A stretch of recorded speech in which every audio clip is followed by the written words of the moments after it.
Committee में सोमवार को हाई वोल्टेज ड्रामा देखने को मिला। कांग्रेस की अंतरिम अध्यक्ष सोनिया गांधी को लिखे गए कुछ नेताओं के पत्र की टाइमिंग पर राहुल गांधी ने सवाल उठाए। सूत्रों से ये जानकारी मिली है कि राहुल गांधी ने पत्र लिखने वालों पर तीखी टिप्पणी की और यहां तक कह दिया कि ये पत्र बीजेपी की मिलीभगत से लिखा गया है।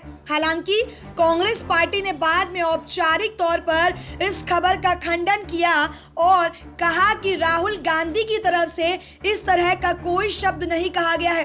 कांग्रेस की सफाई से पहले ही पत्र पर साइन करने वाले नेताओं में शुमार कपिल सिब्बल ने ट्वीट कर राहुल गांधी को निशाने पर ले लिया। हालांकि बाद में उन्होंने सफाई देते हुए ट्वीट डिलीट कर दिया। दूसरी तरफ विवाद में केंद्र में रहे गुलाम नबी आजाद ने भी ट्वीट किया। गुलाम नबी आजाद ने भी ट्वीट कर राहुल गांधी का बचाव किया और अपने बयान पर पूरी जानकारी दी।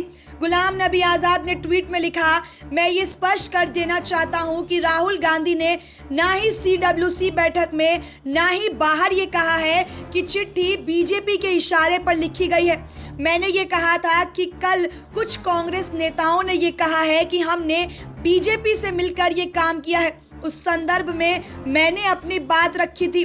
मैंने कहा था कि ये दुर्भाग्यपूर्ण है कि CWC के बाहर कुछ साथी नेता हम पर बीजेपी के साथ मिलीभगत के आरोप लगा रहे हैं। अगर वो लोग ये आरोप साबित कर देंगे तो मैं इस्तीफा दे दूंगा। सबसे अहम सवाल यहाँ ये है कि अगर राहुल गांधी ने बीजेपी से मिलीभगत की बात नहीं कही तो फिर किसने कही है?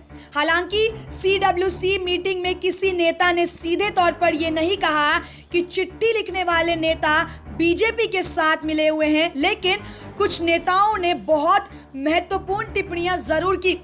गोवा के प्रभारी और कांग्रेस सांसद ए चेल्ला कुमार ने बैठक में अपने भाषण के दौरान बड़ी साजिश की तरफ इशारा किया।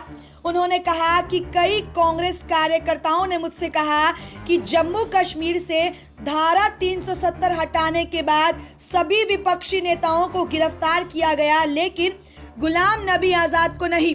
जबकि जम्मू कश्मीर के 3 पूर्व मुख्यमंत्रियों फारूक अब्दुल्ला, उमर अब्दुल्ला, महबूबा मुफ्ती को लंबे समय तक नजरबंद रखा गया, लेकिन जम्मू कश्मीर में कांग्रेस के मुख्यमंत्री रहे गुलाम नबी आजाद को कभी हिरासत में नहीं लिया गया।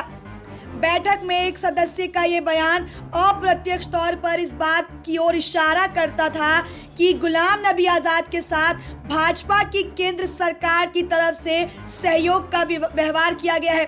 बहरहाल कुल मिलाकर मीटिंग में विवाद, नेताओं के बयान और मीटिंग के बाद चिट्ठी लिखने वाले नेताओं के केंद्र में गुलाम नबी आजाद ही है। गुलाम नबी आजाद ने बीजेपी से मिलीभगत के आरोपों का जिक्र किया। उन्होंने ही इस्तीफा देने तक की बात कही और बैठक में अन्य सदस्यों ने गुलाम नबी आजाद पर ही केंद्र सरकार की मेहरबानी का उदाहरण दिया। SPN 9 न्यूज रूम से शालिनी झा की रिपोर्ट।